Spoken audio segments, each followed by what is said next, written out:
hemos hablado mucho sobre derechos humanos laborales y a veces nos falta un poco de información sobre sobre cuáles son, cómo acceder a ellos. Pero sobre todo, pareciera a veces que hablar de ser trabajador cuesta trabajo identificarnos. Nos cuesta trabajo cuando nos dicen muchos nombres y nos dicen que no somos trabajadores. Nos cuesta trabajo cuando decimos qué papel ocupamos en este centro de trabajo y sobre todo, qué es el trabajo decente y si trabajo decente también es derechos humanos laborales.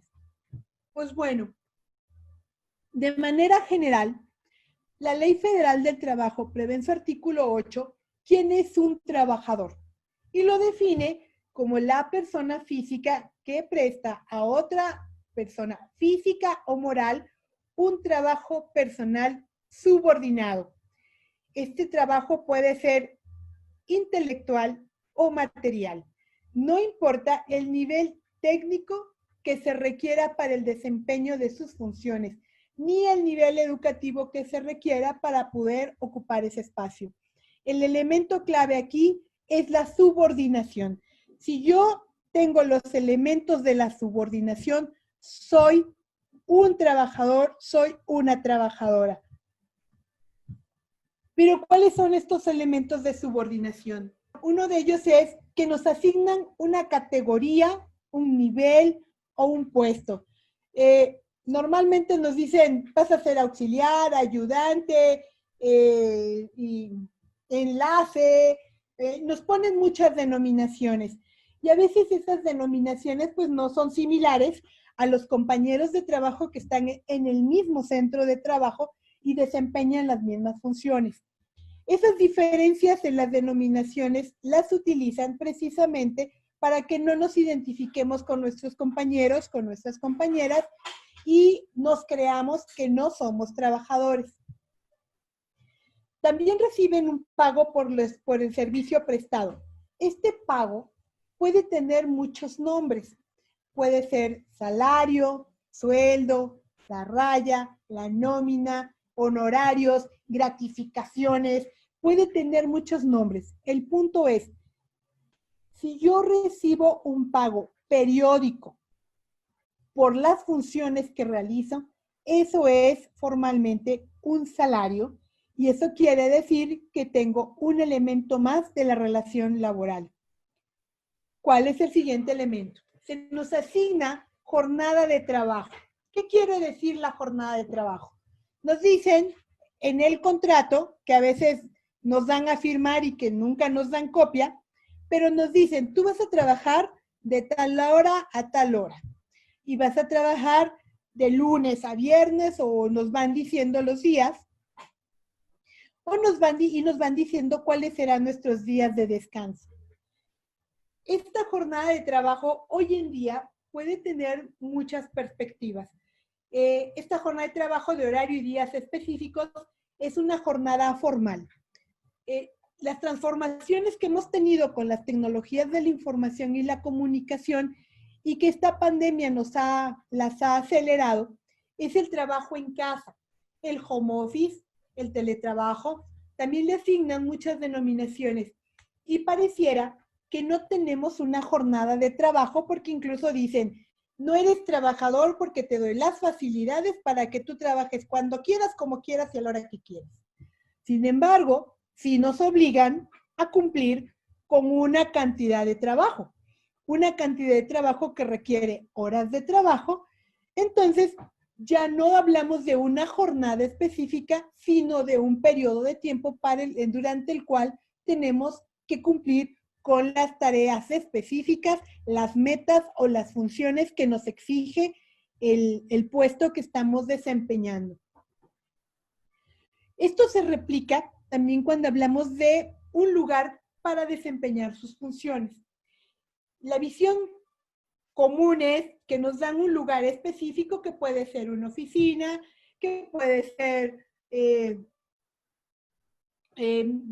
pues espacios en particular, Y qué bueno, que es donde normalmente tenemos nuestros equipos, herramientas, compañeros ahí. Tenemos una visión muy tradicional de que el espacio de trabajo, el lugar, pues puede ser un salón de clases, puede ser en un centro comercial, puede ser muchos escenarios. Esto también se ha transformado con este nuevo escenario de la pandemia, insisto, y con las tecnologías de la información y la comunicación, porque formalmente el lugar de trabajo se está convirtiendo donde tenemos instalado nuestro equipo para realizar las funciones.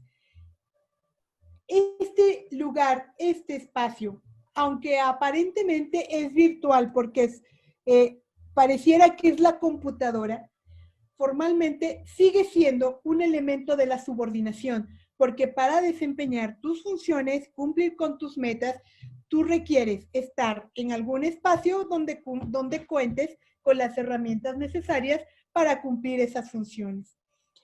También esto va vinculado con que el patrón les debe proporcionar todos los elementos para tus funciones, las herramientas esenciales para el desempeño de tus funciones. En los centros de trabajo recibimos formalmente desde nuestra silla las computadoras, las herramientas, si somos equipo técnico de mantenimiento, a veces los uniformes son parte de este proceso, nos dan los elementos para trabajar, laboratorios, los guantes, nos dan una serie de cosas para que nosotros podamos desempeñar nuestras funciones. Estos elementos son mayoritarios del patrón y son necesarios para el desempeño de nuestras funciones. El patrón nos debe proporcionar. ¿Qué es lo que pasa ahora en este modelo de las tecnologías de la información y comunicación?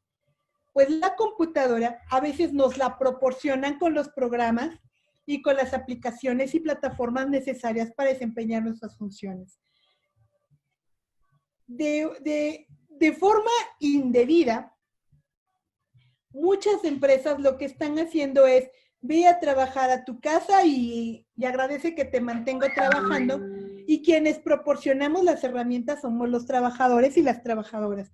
Proporcionamos nuestras computadoras y nosotros ponemos la red de internet para poder desempeñar las funciones.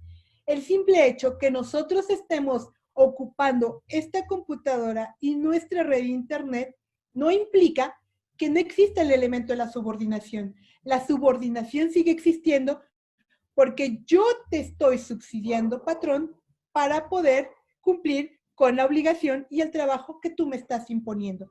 Es importante que nosotros documentemos también esto. Otro elemento de la subordinación es que se reciben instrucciones de trabajo y somos supervisados en el cumplimiento de nuestras funciones. Estos temas de la jornada, del lugar de trabajo y los elementos necesarios para desempeñar esas funciones, que pueden ser un poco recubiertos por una nube, decirlo así, porque no son tan visibles en estos momentos, se complementan, es una suma de elementos que tienen su mayor peso en las instrucciones de trabajo.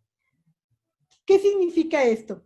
Nos hemos encontrado con contratos que dicen, tú podrás hacer esto y podrás hacer aquello en cualquier momento, en tu casa, cuando quieras, como quieras. Pero eso sí, yo quiero que cada mes me des un reporte de lo que has hecho. Y además, cada mes yo quiero que me digas qué meta cumpliste. Y nos van diciendo qué es lo que debemos cumplir, los objetivos que debemos cumplir, y además nos verifican y revisan lo que hacemos. Y ese revisar o verificar pues puede venir a veces con retroalimentaciones o regaños en algunos casos de cómo resolver o cómo mejorar el trabajo o corregirlo. Esto, aunque se están recibiendo de manera electrónica, también constituyen pruebas y también son cuestiones que deben ser documentadas, porque a lo largo del tiempo, y si llega a haber conflicto, esas pantallas donde nos llegan los correos con instrucciones, incluso los mensajes de WhatsApp, esos nos pueden servir para demostrar que yo tengo el elemento de la subordinación porque me están supervisando el trabajo y me dan instrucciones de trabajo. Un elemento más.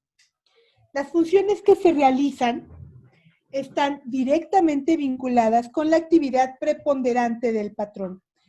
Hoy en día, con los procesos de tercerización de las relaciones laborales, parece o a veces parecemos como instancias ajenas o funciones ajenas a la función principal de la empresa. Pero, ¿cuál es la regla en esto? Quien se beneficia de nuestras funciones sigue siendo nuestro patrón. El que se beneficia finalmente, ese es nuestro patrón. Pero además, lo que hacemos, además de estar vinculadas a actividades, son necesarias para que se pueda deshogar su objetivo principal. ¿Cuáles son los casos clásicos? Por ejemplo, el sector de limpieza. Las empresas a veces están, los trabajadores a veces están en una empresa, una tienda de autoservicios, y pareciera que ser el servicio de mantenimiento o de limpieza o de vigilancia no están vinculadas al patrón, pero como son los principales beneficiados, sí hay una vinculación. El desempeño de sus funciones están directamente vinculadas con el patrón. Entonces, este elemento de que se depende, lo que hacemos es necesario para que el patrón cumpla sus objetivos y finalidades, nos dice a nosotros que es un elemento más de la subordinación. Si nosotros cumplimos con estos elementos, con las variables que hemos comentado, es la respuesta a decir, ¿soy o no trabajador? Pues bueno, si los cumples, eres una trabajadora en los términos que prevé la ley, como se ha señalado.